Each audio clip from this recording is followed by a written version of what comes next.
take a moment to take 2 deep breaths, because I'm a little bit anxious, and maybe you are as well. This is some big important stuff we're going to be talking about, so you just humor me and just take a minute.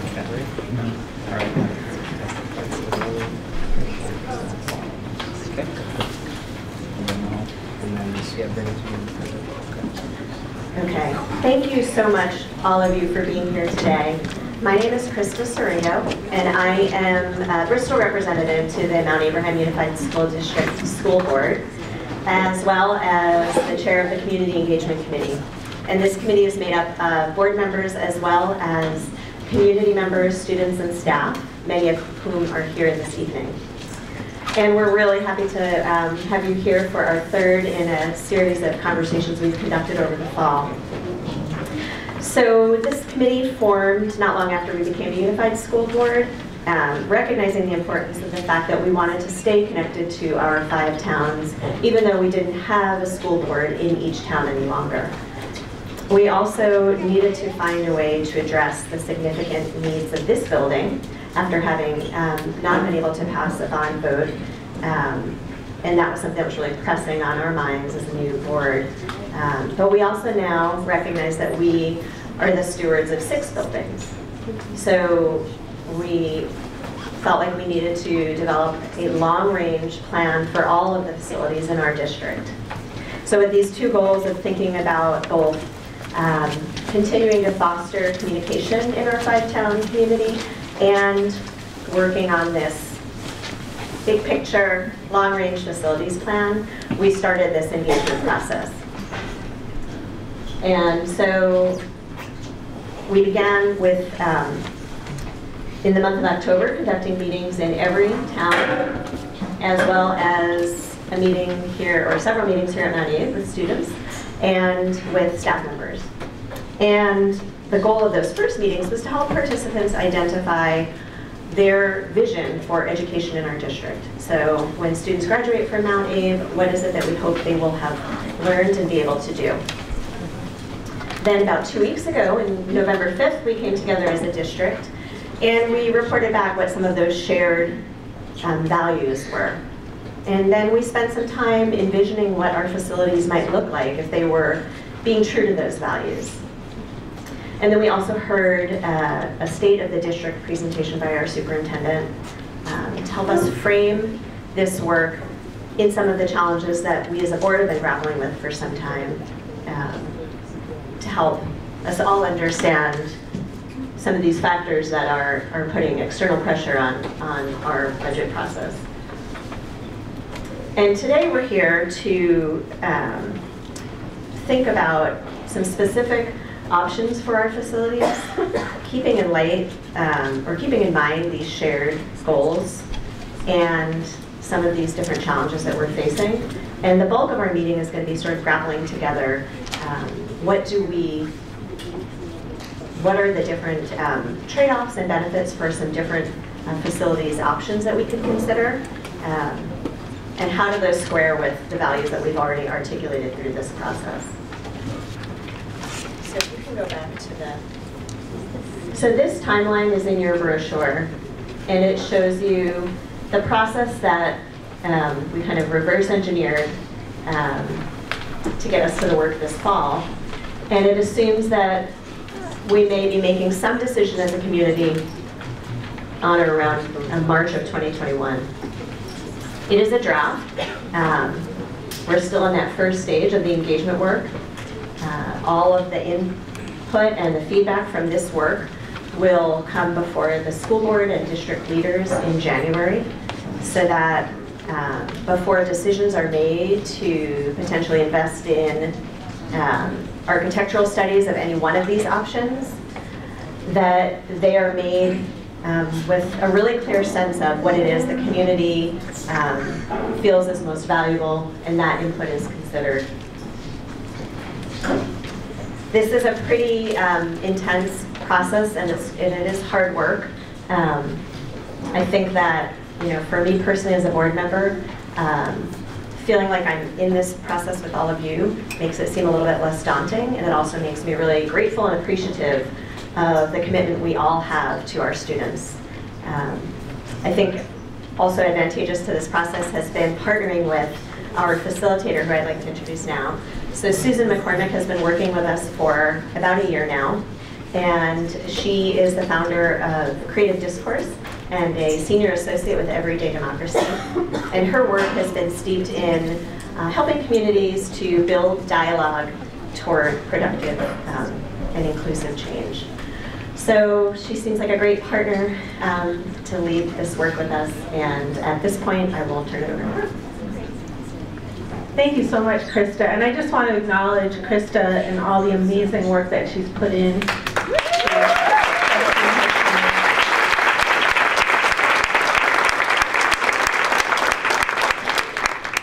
And I also want to just acknowledge that there are a bunch of people in this room who've done some work ahead of time to be able to serve as your facilitators, which is also a labor of love. And I just want to ask all of those people to just stand up, please, so we can acknowledge them.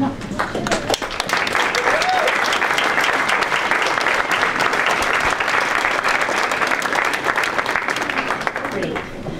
And with that, I think we'll dive right in. So I thought of all of you. Last week I was at a meeting in the Northeast Kingdom, and the Lieutenant Governor was there, and he was addressing a room full of people, like this room, and he was talking about the fact that since the recession in 2008, there have been 3 really strong trends across this country. And one is that urban areas tend to be thriving. People are going to urban areas. The people in suburban areas are hanging on. And the people in rural areas all across this country are losing population, and they're really struggling with a way forward. And I thought of my time here in Addison County over this past year, really, that we've been doing this work. And those things are true, but here's what's also true.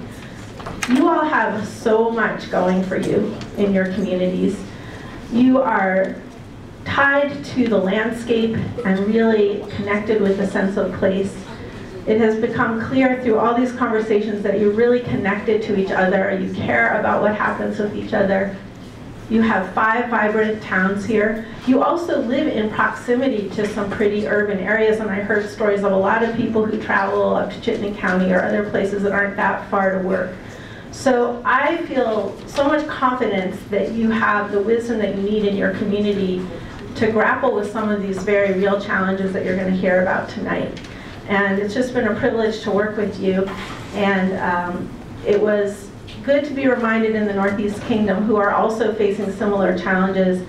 At the end of that day, I was amazed by, again, the energy and the goodwill and the specialness of this state, Vermont, and how we do find a way to come together and work through some of our challenges. And so tonight, I hope, will be another example of that. I want to just share with you the agenda for tonight. So after we do some introductions, Krista's going to come back up and share back with you some of the input that we received from the fall conversations. So you have a sense of what the community's values are. Those are going to be really important to keep in mind as we go through the meeting. And we're going to do a little priority setting.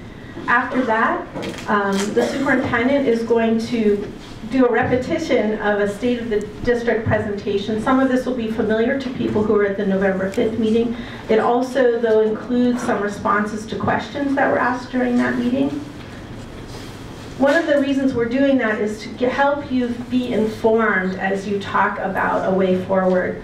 After that, we're going to introduce some scenarios. You have them in your packets, and that part of the meeting is structured so that the introverts among us can have some quiet and reflect about each of the scenarios. We have a way that you can do some priority setting for yourselves and see which ones seem promising to you. And then after that, probably the most important part of the meeting is that we're going to have conversations at the tables to discuss the scenarios and gather participant input. Now, we realize that we're going to throw a lot at you, and we're going to try not to be here all night, right? We want this to be reasonable. So you may have questions that don't fit neatly into what we're talking about. There's some blank index cards on the table. We invite you to write questions on that. You're going to have a chance to electronically submit some questions during this evening. And we also want to let you know that after we close the official part of the meeting, the superintendent and some board members are going to be sitting at that table right by the pole in the middle of the room, and they're going to stay and just answer questions and have an open discussion after, for anyone who would like to stay. After the closing and next steps, we're going to enjoy some cake and celebrate the fact that so many people have shown up here to do this work, and then have some, additional time for questions and answers. That's our plan for the night. I just want to share some conversation agreements. We used these earlier during the October conversations. We'd like to recommend these to you tonight. So I'll just quickly go through these. All ideas get a fair hearing. Each person gets a chance to talk. We have a highly structured way that we're going to be gathering feedback tonight, because we really want every single person in this room to have an opportunity to share their opinion. And we also want to gather the feedback in a way that's usable for the school board. So there's a lot of structure here so that all the tables are having kind of a similar conversation. We're going to ask you to speak for yourself. So in this meeting, if you're on the MAUSD staff, or you're a parent, or you're a student, please don't feel like you have to speak for all teachers or all parents. We're really inviting you in this meeting to speak from your own experience and share your own opinion. If you feel offended by what someone says, please say so and say why. And it's okay to disagree, but don't make it personal. So you can disagree strongly about what is a good way forward, but it's not about personalities. It's about some policy ideas. And then personal stories won't be shared outside the group unless everyone says it's okay. So if someone shares something really personal, please don't go and talk to somebody else about it unless you get permission from them. Can I get a thumbs up if people can live with those agreements? Awesome. Okay. So now I'm going to turn it over to the facilitators to do a quick round of introductions. And I just want to let you know that tonight we're going to ask you to be good sports and try something that's actually being used in many schools all across the district. Many schools across the district are starting their school days with a circle process. And it's an opportunity for everybody in the classroom to get a chance to share what's on their mind and listen carefully to each other. And one of the techniques that's often used is using something, an object, like a stone or a stick, and the object gets passed around, and whoever has the object is the person that gets to talk, and the other people listen. And it's a really great way to encourage careful listening. And so the facilitators are going to invite you to use this. If you're at a table that doesn't have a facilitator, I think we have so many people, we don't have quite enough facilitators to go around. There are facilitator instructions on your table, and so we just invite you to see if a volunteer will help you out. And right now we're going to turn it over and just do a quick round of introductions, people's name and the town they live in. And I'll turn it over to the facilitators. My name's Sarah. Julie,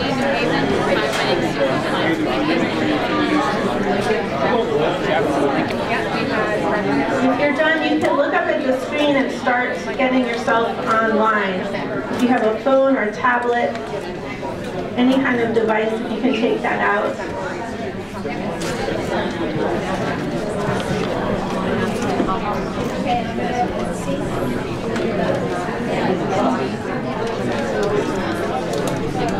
Can I ask you a question?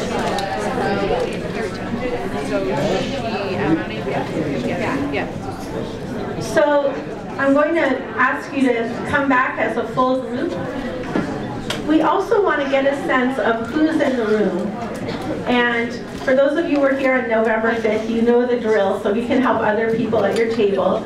But if you have a phone or a laptop or any kind of device with you, we're going to encourage you to take it out. And if you're not on the Wi-Fi here yet, the Wi-Fi is MAUSD guest. The user is up here on the door. It's G03AGLES. And then once you're online, if you can go to menti.com and you enter the code 995098, then we'll be ready to ask just a couple quick questions about who's here. So the practice question, what is your favorite season? Winter is dead last so far.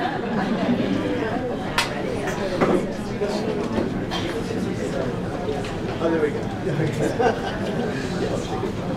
If anybody's having trouble, if you can raise your hand, Kristen can come around and lend a hand to you. Wow, great. Yes. Yes. If you don't have a phone with you, you can ask your facilitator. They might be able to lend you their phone.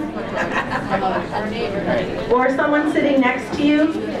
I tried to set this up so multiple people could respond. Sometimes that doesn't quite work, but you can give it a try.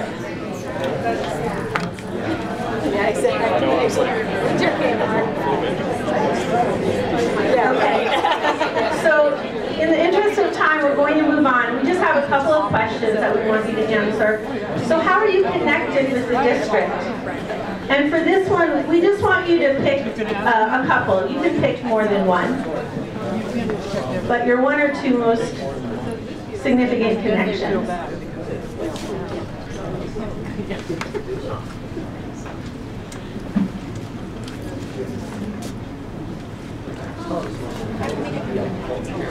So we have lots of family members, lots of community members. We have a nice amount of staff from the MAUSD in the room. We've got some students. We'd love to have more students, but it's nice that we have a few in the room with us tonight.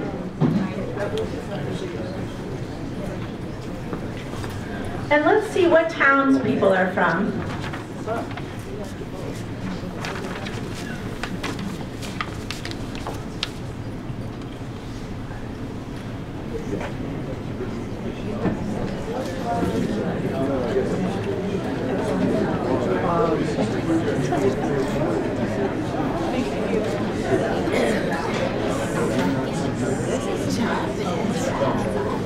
So we have people from every town, which is great. And there are probably some staff members here that don't live in the 5-town area. Those are probably the other responses. So that's terrific. So we know that we've got people from all the towns that are participating tonight. I have one more quick question I want to ask before we move on. Oh, I have two more. Actually, we're going to skip this one because we're going to go to this one. Did you participate in the Let's Talk conversations before? Again, you can pick multiples if you were at the November 5th meeting, the October meeting. On here, you have to answer the last one.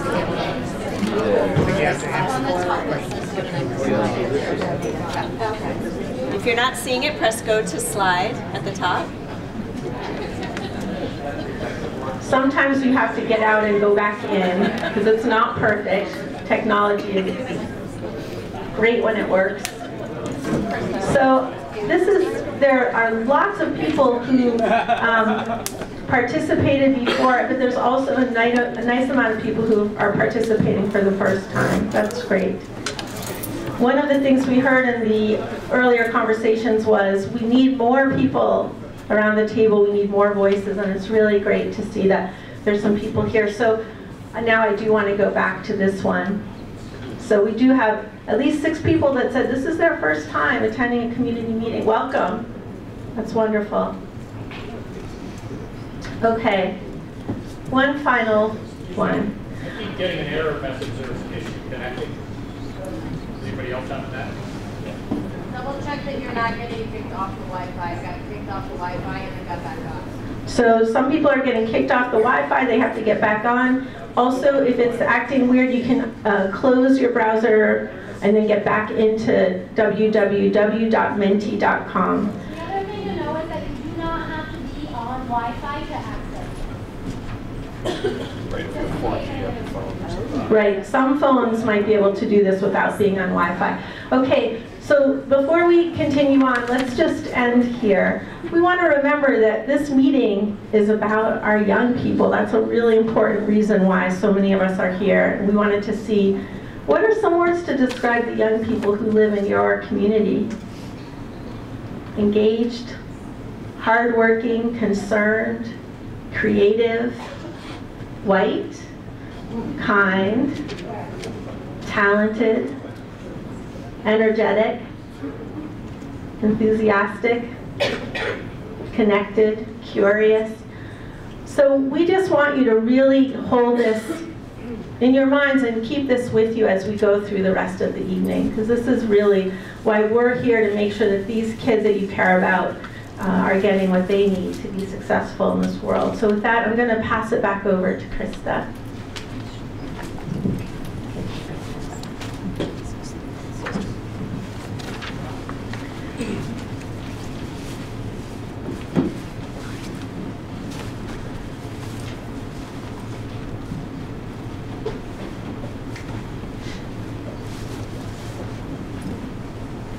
Okay, so I'm just going to briefly recap where we've been to help us get to where we're going. I think that I said that right. So in October, as I said earlier, we connected with students, staff members, and residents of all 5 towns. You can see the breakout there, and we had just under 300 folks participate in those conversations. Next slide. In November, we had about 135 people at our meeting at Holly Hall. And this is a general idea of how the breakout was in terms of the representative groups at that meeting. This was from the Mentimeter, and I think we had some issues, for those of you that were there, with getting the technology to work. So that's the sum total of folks that participated, but I'm not sure that the percentages will add up to that. So when we met on November 5th, we did some visioning around facilities specifically.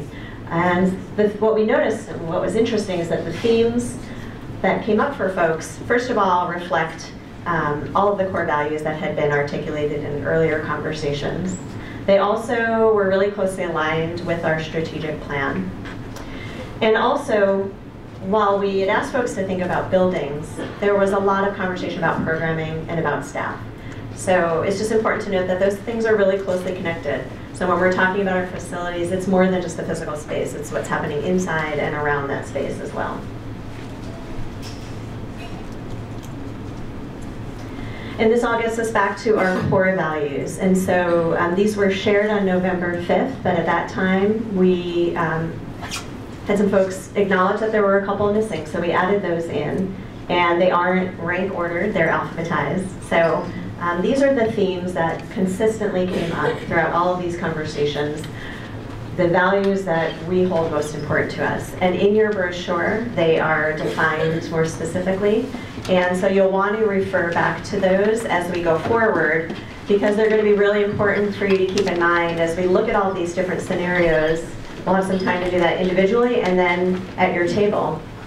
So getting a good sense of some of the language folks used when they articulated these values that we then put into these groups might help you get a better understanding of what everybody had in mind when they were thinking of these.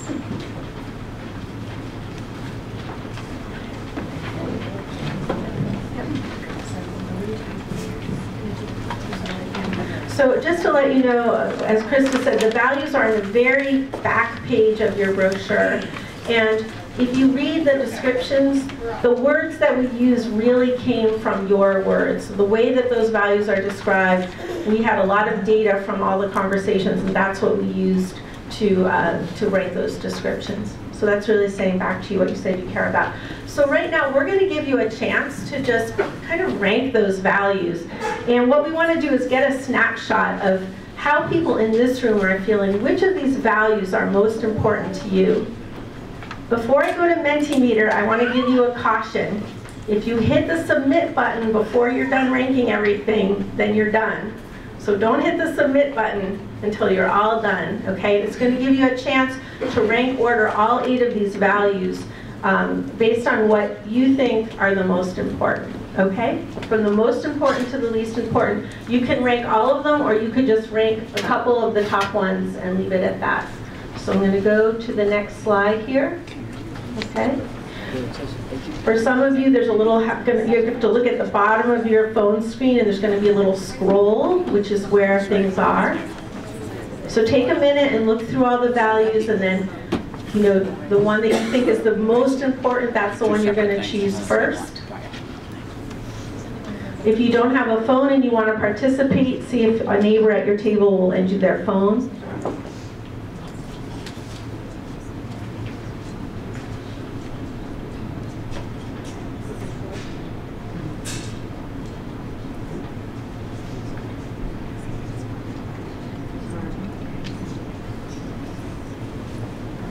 And if anybody's having trouble, just raise your hand and we'll come around and lend a hand.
How many people need some more time?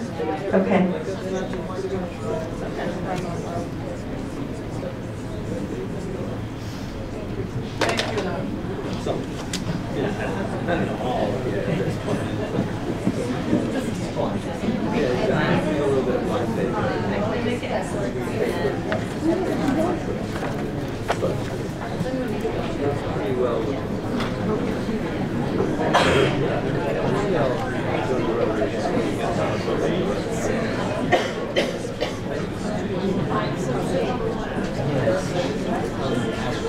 Can I see another show of hands of people who need more time? Okay.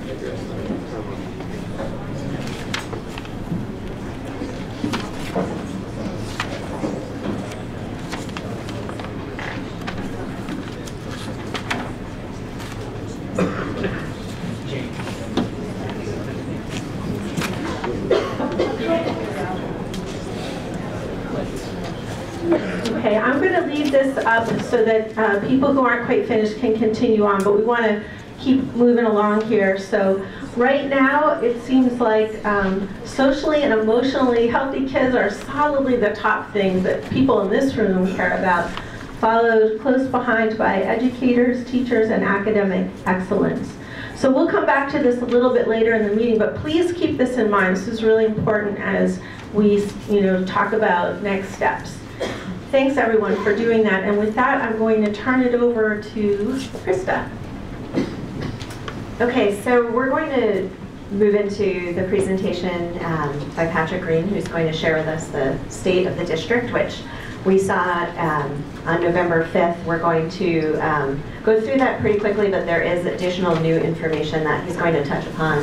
But I just wanted to say a few things before we hand it over to Patrick. So the way that we've developed this process is really to be able to gather as much community input and feedback as possible before we have to make decisions. And so the information that we're sharing when we get into the scenarios and looking at those might not have the level of grain size detail that we'd all want and have questions about. And that really comes after we've committed to making an investment in architectural studies of different options. So the board's decided that we wanted to wait and not choose several options to make that investment in, which is both a time and a financial investment, before we get a feel from folks which ones are even viable based on our community feedback. So, so just so you know that you may still have questions, but we hope that you appreciate this opportunity to provide the input so that we can better get answers to those questions as we go forward. Also, because we really want to give you the most time you we can to get your input. We're not going to spend a lot of time on a Q&A with some of this information. So after the November 5th meeting, we had lots of questions come up, and many of those are answered and are at your tables in an FAQ, and it's also on the community engagement website. And we will do the same tonight. We will capture additional questions that come up and share that back out in lots of ways. And then, as was mentioned earlier, Patrick will be available at the end of the meeting to answer additional questions. So I think that's all that I have, so I'll turn it over to Patrick.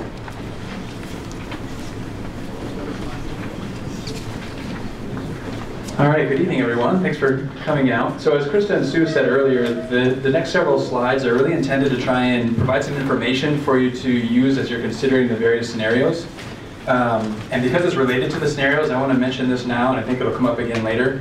The scenarios that are in your packet that we're going to see here, the idea is absolutely not to pick one of those scenarios and let's vote on it and see which one we move forward with. Those are simply to spark ideas and get people thinking perhaps differently than they've been thinking about what could be with scenarios. It is entirely likely that wherever we go with this is not any one of those scenarios that's in there. So keep that in mind as we're looking at the information that you're going to consider as well. And also, as Krista and Sue said, some of this is redundant. This was in the November 5th, but not everyone here was at November 5th, so this helps to give a level playing field for everyone as we're considering where to go. And some of it is new in response to what we heard on November 5th. So this is really the challenge that we have. How can we improve outcomes for our students at a cost that's deemed acceptable by our community? No small feat as we get into some of the details behind that. So there are really three legs to this challenge. One is we have to look at an outcomes gap that exists. It's not unique for us in MAUSD, but we do have an outcomes gap in our student information. We also have declining enrollment that is creating some of this challenge. And the combination of declining enrollment and increased costs really is what creates the most significant aspect of this challenge. So let's dive into those a little bit. So as we look at the outcomes gap, this is looking at our overall student outcomes, compares our results for several grades to Vermont's results. And this is looking at the SBAC results over a few years. Generally speaking, the takeaway from this is our results are hovering in the 40 to 60% range, depending on the year and what assessment we're looking at here.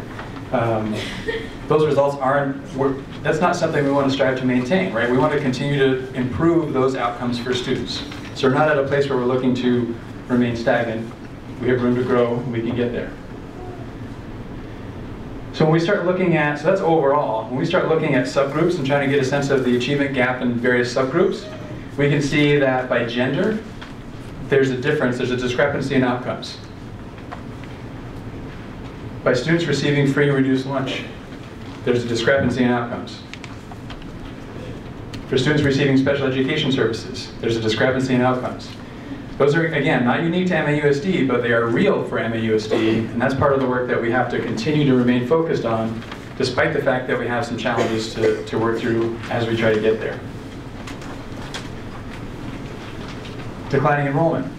This is more real for some schools than others, but as we look through these slides, we're going to see a pattern, I suspect, in terms of what's happening with the number of students. Looking at Beeman. Lincoln has stayed probably the steadiest for a period of time, but even now they're on the decline, and that's projected to continue for the foreseeable future. Robinson, Moncton, Bristol, Mount Abe, and then the district. So a pretty consistent trend downward in student enrollment. Again, not unique to MAUSD. And it's not necessarily true for the more urban areas, as Sue was talking about earlier. So Chittenden County, not seeing the population decline that others are. Addison County is definitely seeing this decline. There are conversations like this happening in lots of places. Getting into the Northeast Kingdom, it's even more so of a challenge that they're experiencing. So not unique to us, but it is real for us. And then we have rising costs. So this is a look at past and future spending over a course of several years in MAUSD. And the trend from 2020 on is assuming we make no change. So this is our reality if we make no change. This is part of why we need to talk about, do we need to make change, and if so, what does that change need to be? Because there are implications with a spending rise like that. So this is looking at overall spending. Another way to look at this is education spending. So education spending is total expenses minus any revenue that we get, gives us our education spending. What you can see here is this red line indicates what we're allowed to spend in terms of education spending dollars, given what the spending threshold is for the cost per student. And you can see with no change what happens to our education spending over time. We are very quickly going to be exceeding that spending threshold, which brings about tax penalties and lots of things that are hard to swallow. This line can be a little bit confusing, and we got some questions about that from November 5th. Question being, if allowable costs per student are going up, then why does this line kind of flatten out or even decrease over time? This is looking at overall spending for education spending, not spending per pupil. Even though the amount per pupil is going up each year, we're losing students so rapidly that the total amount we can spend on education spending is still decreasing over time. And that's the sort of reality that we're up against. And this is another way to look at spending. This is spending per equalized pupil. This is really how budgets are built now. Budgets used to be built on overall spending and what percent increase of overall spending for next year over this year is reasonable. Now budgets are really built on how much we spend per student to try and account for what many communities are facing in terms of declining enrollment. And you can see again, without change, our spending per pupil is going to continue to rise because our costs go up and our students go down. So that has that sort of double effect on that cost per student. And you can see here, we get well above the threshold that's allowed before penalties. And then what does that do to our tax rate? So you can see on this graph, similarly, to account for those added costs, we have tax rates that go up to pay for those. So before I dive into this, the connection I want to make here is sort of coming back to the three legs of our challenge. We have room to grow in terms of outcomes for students. We have fewer students and rising costs, and that combination makes for really challenging fiscal realities for us. And despite those fiscal realities, we have to stay focused on improving outcomes for our students. So the next several slides have some information in response to conversations and questions that were raised from November 5th. This was a big one. A lot of misconceptions or wonderings about who makes decisions. So I thought it was important to articulate what authority the community has, the board has, and I have as superintendent. The community, the way our articles of agreement are written, the town where a school sits has the authority to close that school. No one else. The 5-town electorate, right? The 5-town electorate gets to approve a budget amount that we use to operate a district. The 5-town electorate has to decide whether or not we operate grades 9 through 12. And the 5-town electorate could decide to grant authority to the board to close schools. That can only happen by a vote of that electorate. So lots and lots of authority in our communities for decision making. The school board gets to choose which scenarios out of all of this we end up spending money on to study. They get to determine what we're going to ask the communities to vote on, what grade configurations we might have in our schools, right? So theoretically, if we didn't close any schools, the school board has the authority to change which grades happen in which schools. So there's some authority there, but they couldn't vote to close a school. They don't have that authority. And the school board gets to determine what budget amount we put before voters. And as superintendent, my authority is to determine how we spend the money that gets approved. Other questions came up about, so what happens if schools do close? Well, for the elementary school buildings, the town where that school building sits can buy the building for $1, and they assume whatever debt comes along with that. We have 2 schools that really have debt. I think Robinson has around $500,000 and Lincoln has just over $1 million. So that's the debt that comes with those buildings. If purchased, the town must operate that building for 5 years before the town could have the option to sell it, but eventually the town could choose to sell the building. And if not purchased by the town, the MAUSD board retains possession and could then sell the building. For the middle high school, the board has the authority to sell the building now. I think we're holding on the Q&A, but I'll stick around after. Okay, John? So again, coming back to our challenge, how can we improve outcomes for students and not really at a cost deemed acceptable by our community? So zeroing in on that. Here's our reality. I wish it weren't true, but this is our best projection on what our reality is.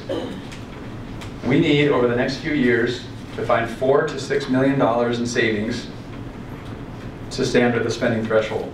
On the $4 million side is sort of hitting that threshold. The $6 million gets us a little more sort of sustainably under, about 10% under the spending threshold.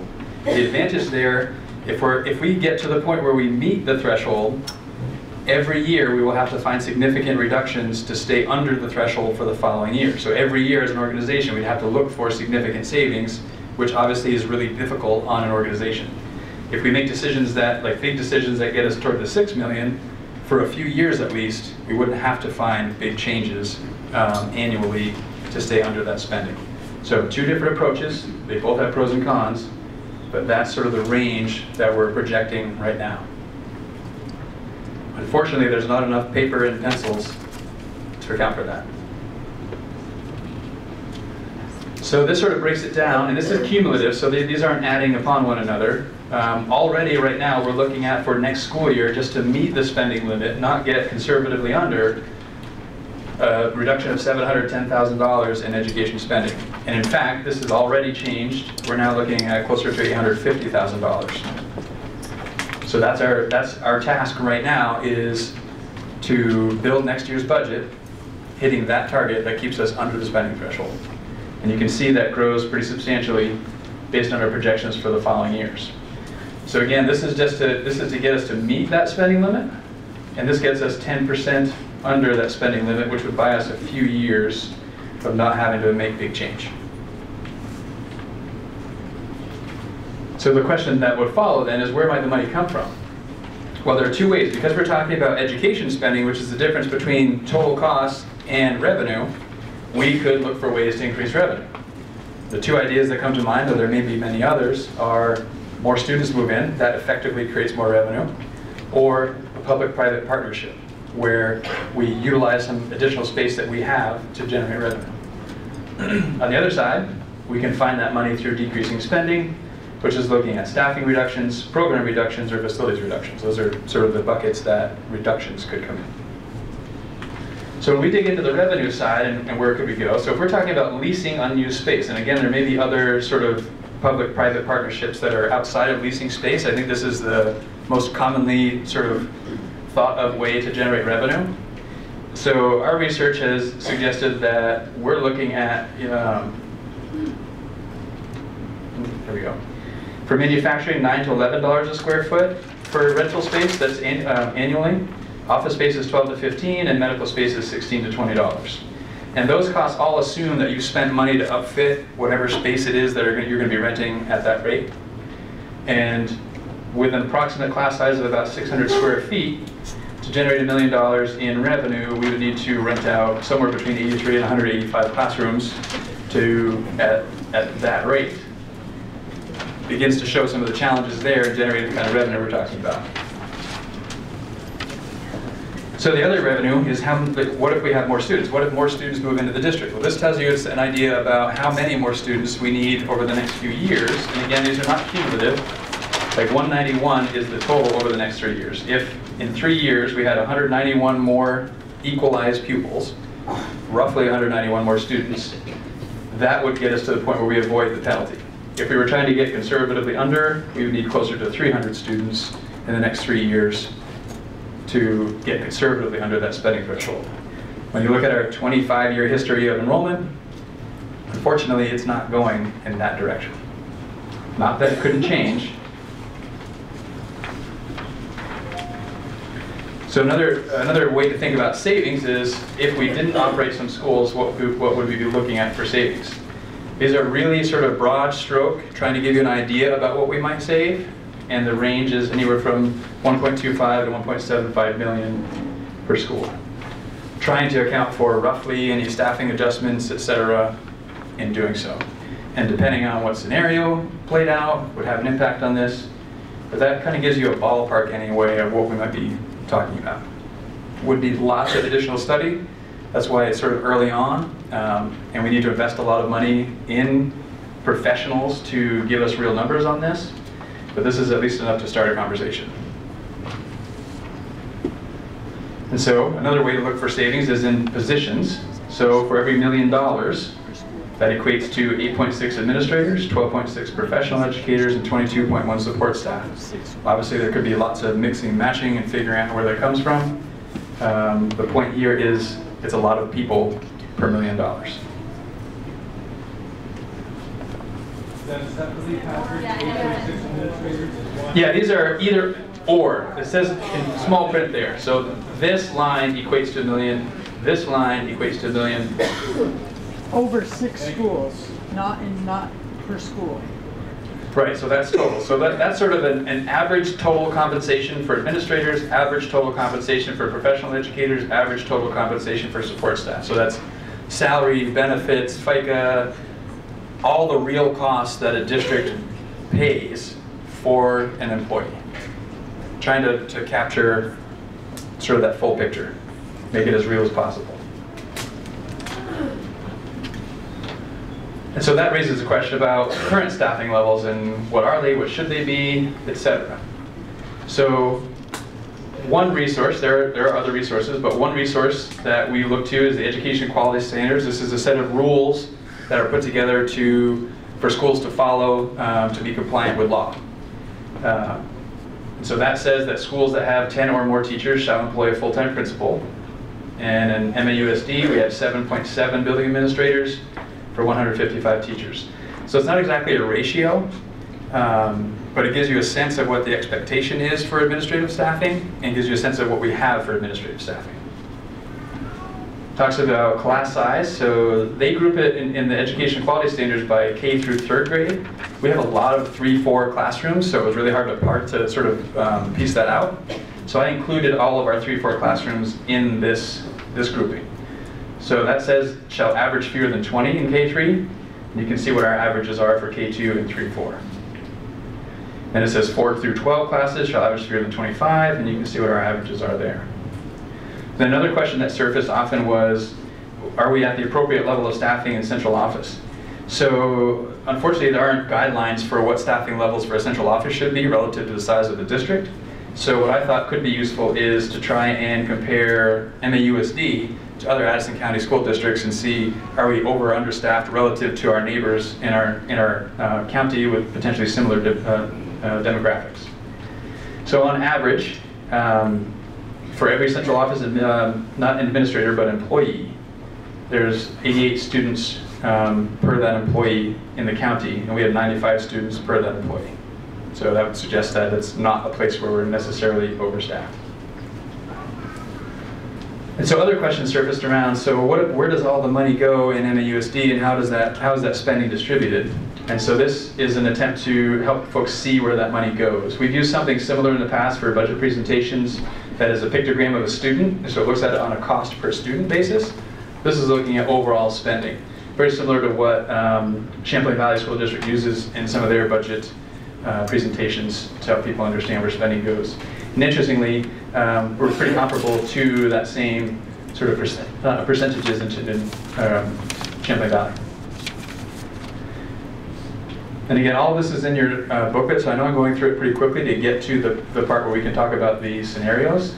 But it's all in there, and I'm happy to stay after and answer questions later. So you're going to have an opportunity now to just sort of react. That's a lot of information, I know, and it's all in your booklet in front of you.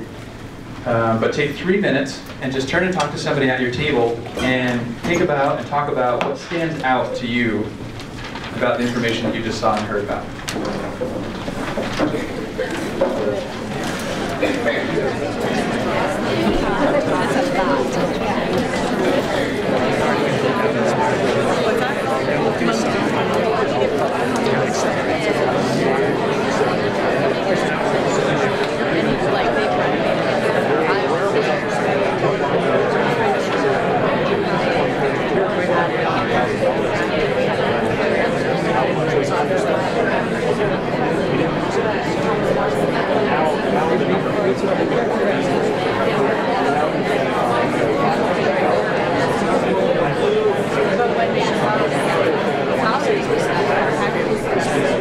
Okay,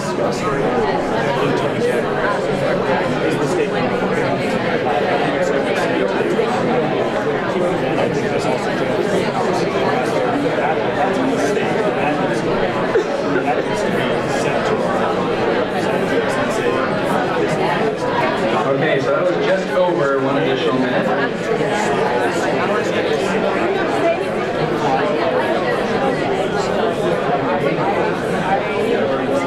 So as we start to come back together, I do want to just acknowledge that I recognize that information probably produces more questions than it answers for you.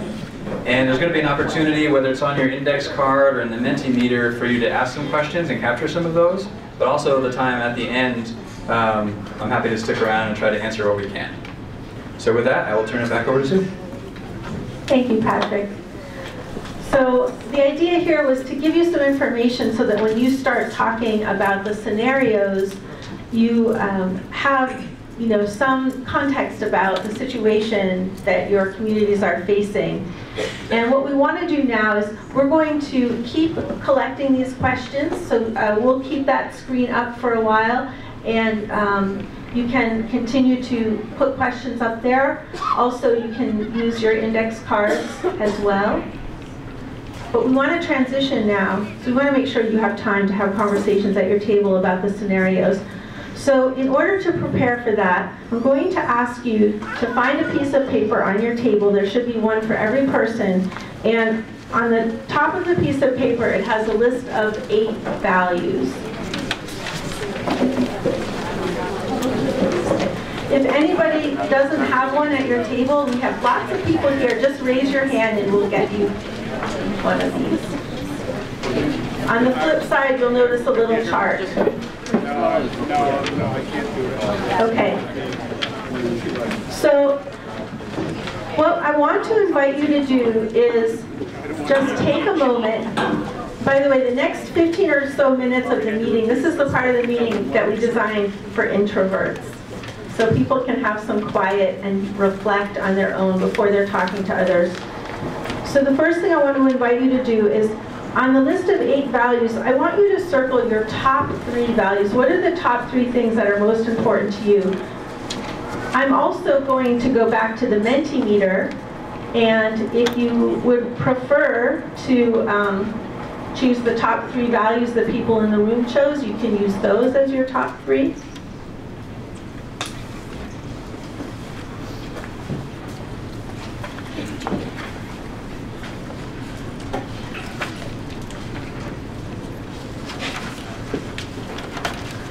Once you have your top 3 values, I'm going to ask you to flip your sheet over and write your top 3 values down. There's 3 columns that are numbered 1, 2, and 3.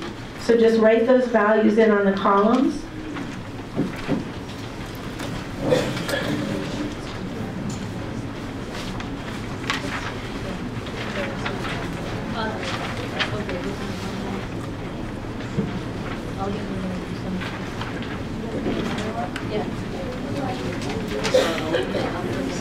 Somebody asked, can we use our own values? Absolutely. If you have a value that's super important to you that's not on this list, feel free to write that in.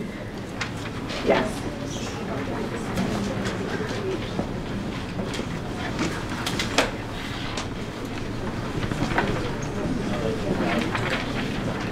Does anyone need more time? Okay. 1 more minute. Need pen, sir? Yes. Krista? Oh, okay. So as you're finishing, I just want to explain how this next section is going to work. So Krista and Patrick are going to take a minute to describe a scenario to you, and then we're going to pause for a couple of minutes and give you time to rate that scenario based on your top values. So you're going to give it a score from 0 to 5. This is all written on your worksheet. So if you think that that scenario is going to have an extremely negative impact on some value that's important to you, you would rate it a 0. If you think the impact might be neutral, you might rate it a 3. If you think it's going to have an extremely positive impact on the value, then you would rate it at a 5. We're trying to give you a way to kind of score these for yourself. We're giving you a lot of information. We want to give you some time to think about it for yourself before you're trying to talk about it as a full table. Okay, so we're going to start, and we're going to give you 2 minutes to score the first one, and then we're going to try to speed it up a little so we don't take too much time. And we want to ask you to really do this in silence, so again, people have time to really reflect on these and make their own determination. So Krista, and by the way, if you're a person that this worksheet doesn't work for you, that's totally fine. This is completely a tool to help you. If it's not helpful, you can just listen to the scenarios and you don't have to complete the worksheet, just for your use. Okay, so these scenarios all represent a range of possibilities. The first one that I think Sue will pull up in a minute represents the status quo. So if we keep everything as it is, which is an elementary school in all of our 5 towns, a middle and high school located in Bristol, an essential office facility either where it is or perhaps moved to a school. And so when the school board first looked at these scenarios, we'd ask Patrick to provide some general sort of potential trade-offs and benefits with which we could evaluate these options, and so that's what we're going to share next with you. There are probably others that we haven't thought of that you might think of. And again, the grain size is not that small. But before we get to that, right, we have the enrollment information. Can you speak to that just a little bit, Patrick? So again, this is in your packet. I wouldn't expect that you can read this from the back. Mostly what this is trying to show in this status quo, you can see sort of the historical enrollment trend, and you can see where we've had our highest enrollments and where we've had our lowest enrollments. And if we haven't had our lowest yet, where we're projecting to have that lowest. So for each scenario, it kind of gives you a sense of what the enrollment in the various schools might be if that scenario were true. And this kind of shows you a little bit more of a historical perspective because this is our current structure.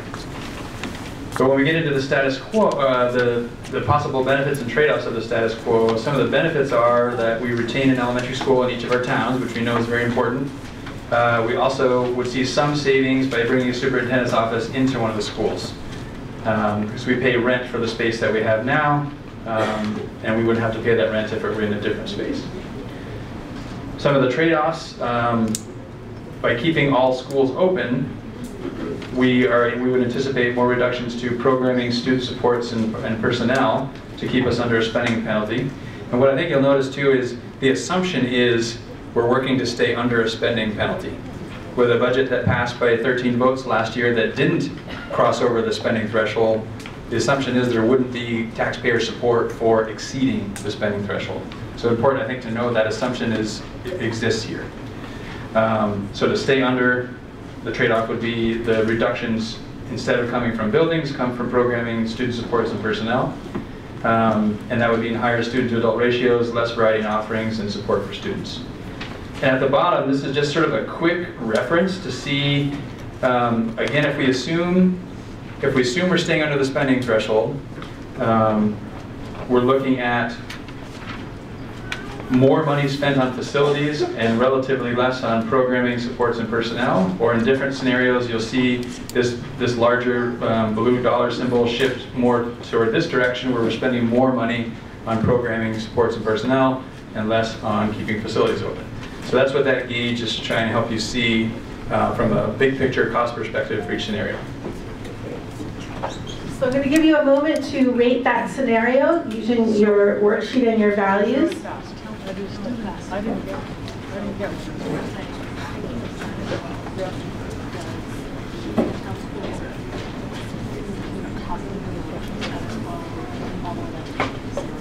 Okay, based on the scenario or just?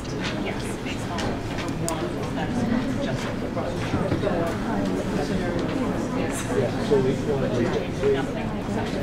So how do you feel that would affect your value? How do you think keeping everything the way it is on a scale of 0 to 5? Okay, just a show of hands, how many people need more time?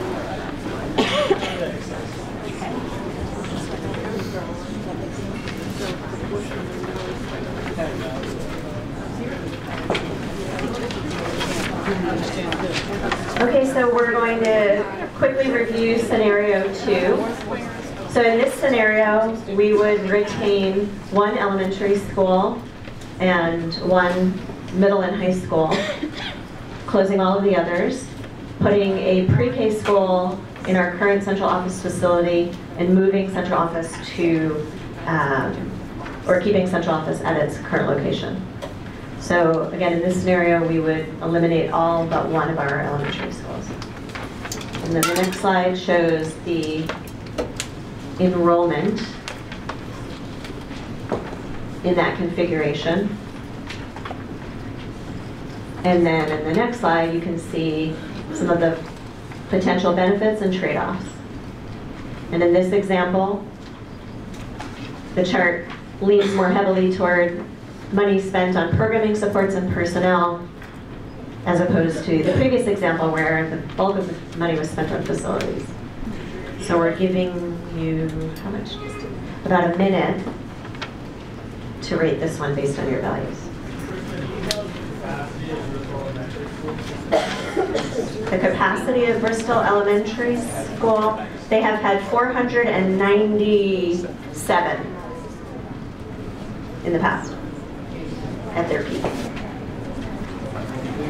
How many are in this?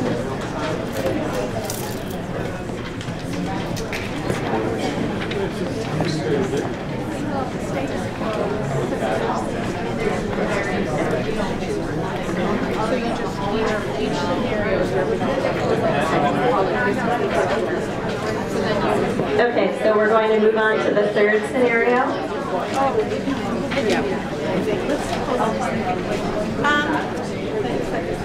We're trying to go super fast because we want you to get to your conversation. Are we going way too fast for people? Yes? Okay, we'll slow down a little bit.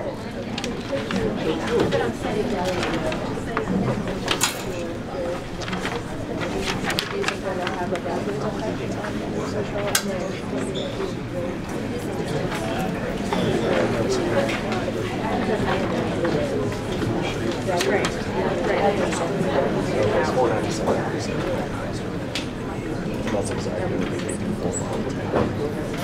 need close. Yeah,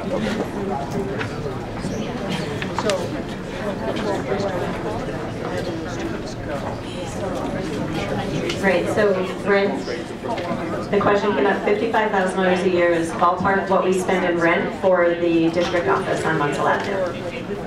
Okay, so we're going to scenario 3, and just to remind folks, we are going to have a bulk of time to contemplate all of this with your table group, so we're giving you a chance to look at it individually, and then we're going to come together as a group. So in scenario 3, there's a redistribution of students in our elementary schools into 4. So this idea retains a school in each town, but in Bristol that is a middle and high school as opposed to an elementary school. And those Bristol elementary school students would move to other elementary schools in the district. And then there would be a central office facility at Mount Airy. And this is what that enrollment might look like. And again, this is in your brochure. And some of the potential benefits and trade-offs. And so this scenario is a little closer to the focus on spending in facilities. Not quite as much as the status quo, but it does retain 4 elementary schools. So you see that's where that priority is.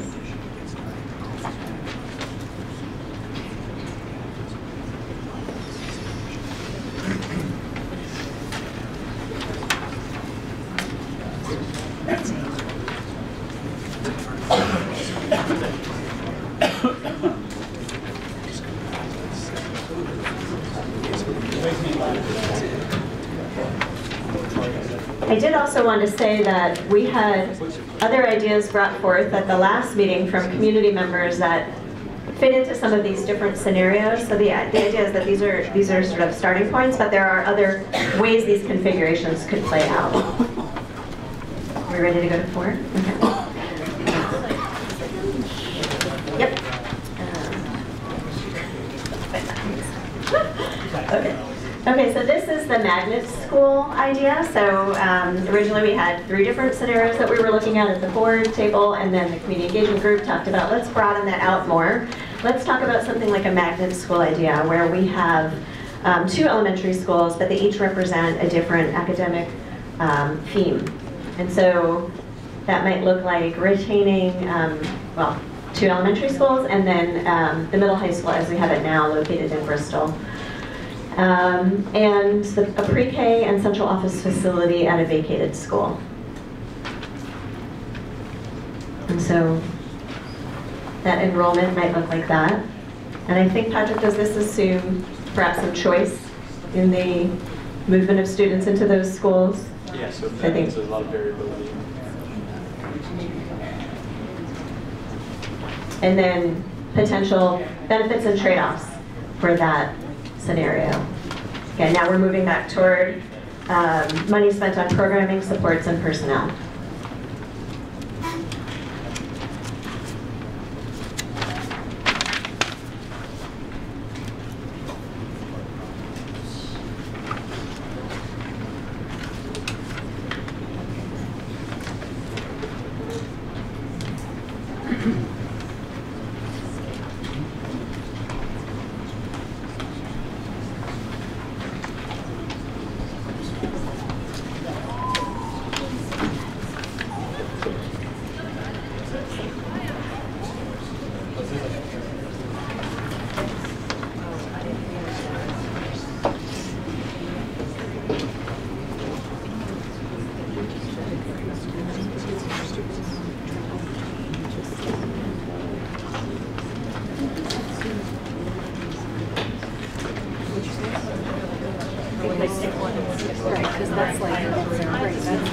Okay, so scenario 5.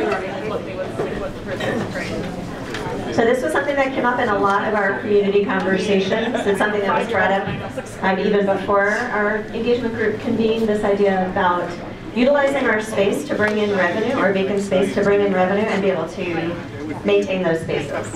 And so everything would remain as it is as far as school configuration, but we'd be looking to utilize some of that unused space to private business. And so the enrollment information is the same from scenario 1. And then here are some potential benefits and trade-offs.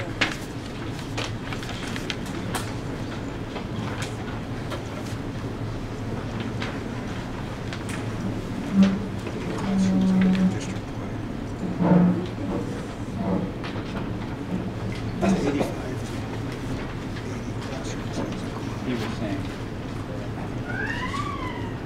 How much was it? It was 80. No, but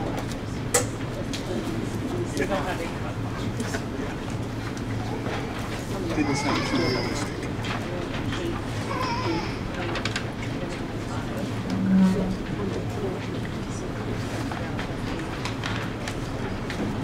Lincoln can't have more than a handful either. Well, the more, must be 4 or 5 dozen.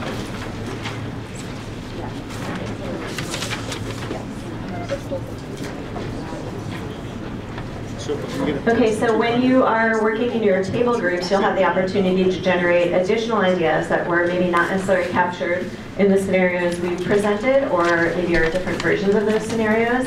And the facilitators will be sure to keep track of those and to capture those, and those will be brought back as feedback to the board. So we'll just skip over that for now, and then talk a little bit about scenario 7, and I'll let Patrick introduce this one. This one came up at the meeting on November 5th, the sort of choice or regional high school idea. Yeah, so this scenario was added simply to respond to some themes that were coming out of November 5th, where there were a lot of different variations, but an idea of why are we not exploring potentially not operating a high school. And so this is one example of a way to not operate a high school, which would be a single K-8 school on this Mount Abe campus. 9 through 12 students, possibly could choose any public high school to attend, and we would pay tuition for them to attend. So theoretically, if they live in the sort of corner of Starksboro, it's closer to CVU, they could choose CVU. If they're in the southern part of New Haven, maybe Middlebury makes the most sense. If they're in that sort of weird place over in Moncton that has multiple different addresses and nobody really knows where they live, maybe Virginia's is the place to go. So it just kind of offers that choice there. And this would mean pre-K and central office can move into one of those vacated schools, or can move into a newly constructed space on the Mountain campus, or in a current central office space, assuming purchase of that building. So some options on what happens with the central office space. This is what that enrollment would look like.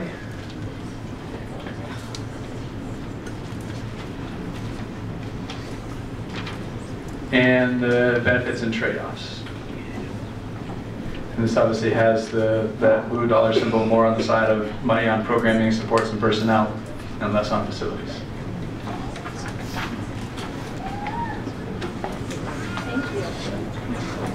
So thank you to Patrick and Krista, and my apologies for how quickly we went.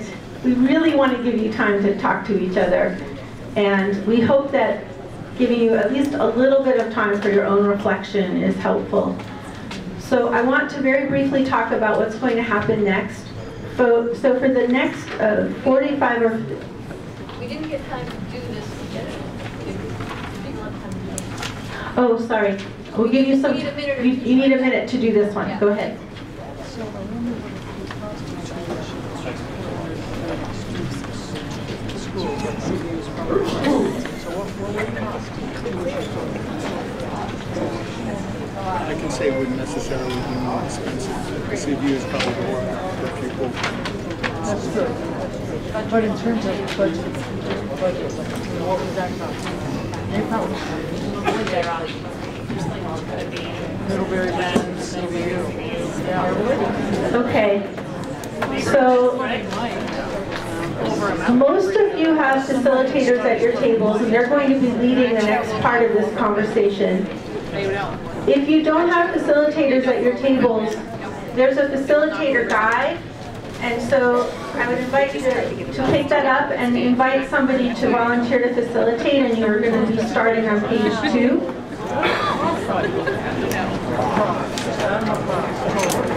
I want to remind you that this is going to be a pretty structured conversation so that everyone has a chance to share, and so that we can gather feedback to share with the school board. And what we're going to look for are the patterns across all of these table conversations. So your facilitators will be capturing notes. If they need some help, maybe they'll ask for a volunteer note taker. And the facilitators have asked me to give them a little heads up when it's time to transition. And so for the facilitators, we're going to do on your guide number 1, setting the context, and number 2, the first question. We're going to take a few minutes off of that. So in about 15 minutes, I'll ring a bell so that you know that you have a few minutes left before it's time to move on to the third question. Okay. If anybody doesn't have a facilitator and they need help, or if you do have a facilitator and you need some help, just raise your hand, and then we'll come and try to give you a hand. And we're going to try to get back together at around 8:15 as a group. We'll see how we're doing. We may give you an extra 5 minutes if you need it. Okay? Have a good conversation. All right, so my goal is just to make sure that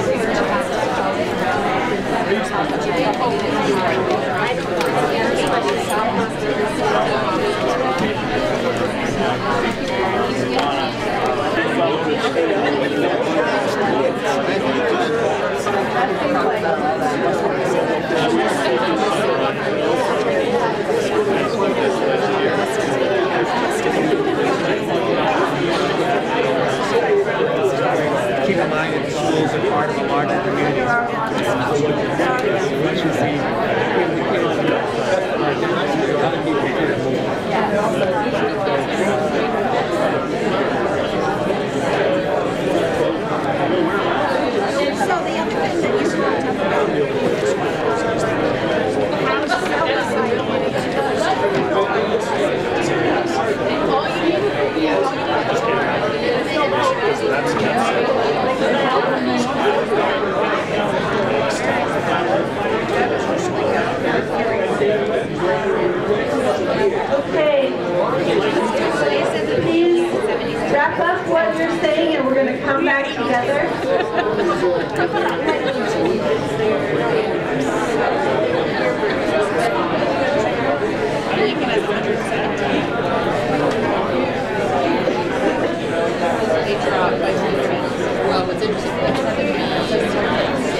So I just want to let everybody know, we are planning to end right at 8:30 in about 15 minutes. We really appreciate you hanging in there for this rather long meeting.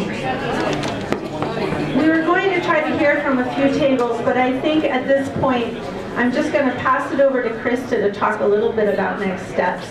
I really want to thank you all. We walked around the room, it seemed like people were really engaged in their conversations, and we know that you probably all could have used a little more time, but we do want to respect your time and make sure that you're able to go home at a reasonable time. So I'm going to turn it over to Krista, and then I'll say a couple of closing things. Okay, so the Community Engagement Committee that's been working on this whole process, we have a plan to meet on December 16th and reflect on all of the feedback we've gathered over this fall. We plan to share the themes from this work out by the end of December. We also, at our planning meeting, we are going to spend a little bit of time thinking about how we can incorporate all of the voices that are not here and that did not participate in this forum, which is something that we've talked about a lot as a committee and also in our engagement meetings. The timeline suggests that we'll get together with school board members and district leaders in January, and so we're thinking if we have that meeting at the end of January, that gives us perhaps about a month to think of ways to share out the feedback that these groups have generated to many more folks that are not here to get their input as well. So that's something that we're really cognizant of and planning to try to do. A couple of other things that are coming up that I think you might be interested in knowing about. We're going to be having a budget meeting. The school board will be hosting a budget meeting on December 10th. Probably going to be here, probably around 6 o'clock, but we'll announce that as soon as we finalize those details. But we'll be really getting into the nitty-gritty of next year's budget, and that's very relevant to this conversation, so I would encourage you to attend that meeting. And there will be ample opportunity to ask questions. We've also talked to some of our legislators, our representatives, to see what they might be able to offer in terms of an opportunity to connect with folks that have questions about these challenges at the state level. And so I know Caleb Elder is here, and he's been chatting with Ruth Hardy, and so we hope to be able to share back out that some sort of gathering will be offered in the next month or so as well. And then, as I mentioned, sometime in January, we'll be gathering and thinking about next steps. And so sometimes when districts are contemplating a facilities bond, there's a committee that's formed. That committee might be representative of different members of the community and staff. We're really not clear yet what our next steps might be, but we'd like to give you the opportunity to think about how you'd like to continue to be engaged, what input you think is going to be most useful moving forward, what that might look like. Any ideas you have, now's a time for you to share that with us so we can think about if we're going to roll out some sort of process, what that could look like in the way that really continues to encourage community engagement and involvement. And I think that may be all that I have for next steps. And so Sue is going to take a minute to close out the meeting. Thank you, Krista. We have one more Mentimeter slide, and while you're sharing maybe some of your hopes, I just want to share quickly with you a hope that I have. I think it's been really fantastic that the 5 town communities have been so engaged with this conversation, and as you can see, there's lots of challenges involved. And I'm actually thinking about my dad right now. So my dad was a professor for many years, and he was a young professor, and the professors would come over to our house, and they always got around to complaining about the administrators at the college. And the administrators didn't know what they were doing, and they had the wrong priorities, and then my dad became an administrator. And then around the dinner table, I would hear him talk about, oh, I had no idea, I didn't know what I was talking about when I was complaining about those administrators. And I share that story because it's connected to my hope for all of you in the community as you go forward and face these challenging decisions. And so I have a hope for the school board members and the administrators in the room. And my hope for you is that you are able to really embrace the creative ideas that come from the community. Because I think there's a lot of wisdom and creativity in the room. And then my hope for the community members is that you're able to have some empathy for the school board members and the administrators that are the ones that have to make those hard decisions about what kind of budget do we think can actually pass, right? And just being able to appreciate that the positions that you're in offer you each a valuable perspective, and if you can find ways to combine those perspectives in creative ways, I think you'll come up with some really wise decisions moving forward. So that's my hope for you. And I want to invite you to stay for cake, and Patrick and I think some school board members will be sitting at a table and available to answer some questions after we close the meeting. And before we totally close the meeting, I'm going to turn it over to Sally for a minute. Hi. I just wanted to make a few acknowledgments, and one is just the fact that we're all here engaging in this amazing way, which is different than has happened in the last number of years. This is huge that we're all here discussing things that need to be done.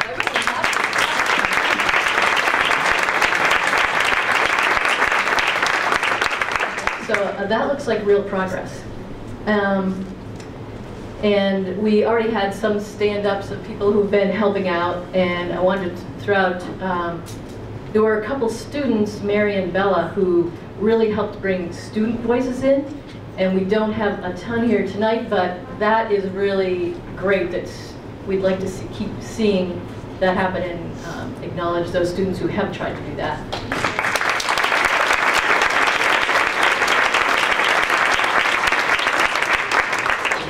And then, you know, there was a great steering team, which we've seen somewhat of, and there were some people who really poured their energy in, Liz and Kevin and Dawn.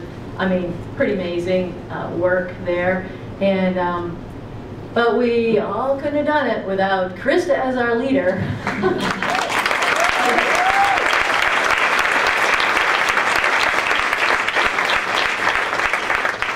Really wrapped her heart and her head and her arms around the complexity of this issue and the value of this issue. This was Krista, and she did it with this even keel kindness vibe all along. Unbelievable. The other thing is her articulate outreach just keeps blowing me away at how well she can speak about exactly what's going on, what we need, and invite the help we need. So by taking this onto her shoulders every day and into her sleep hours, I think instead of flowers, we're giving her some massages. So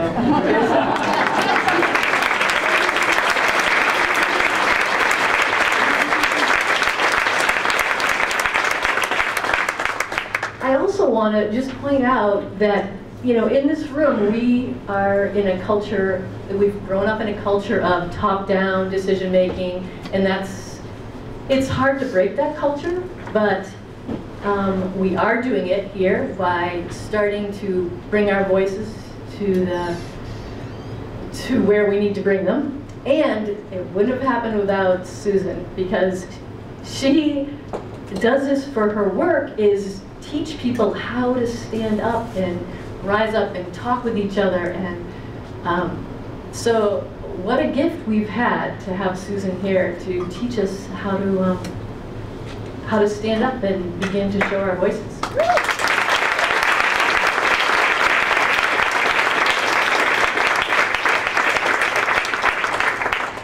That's it.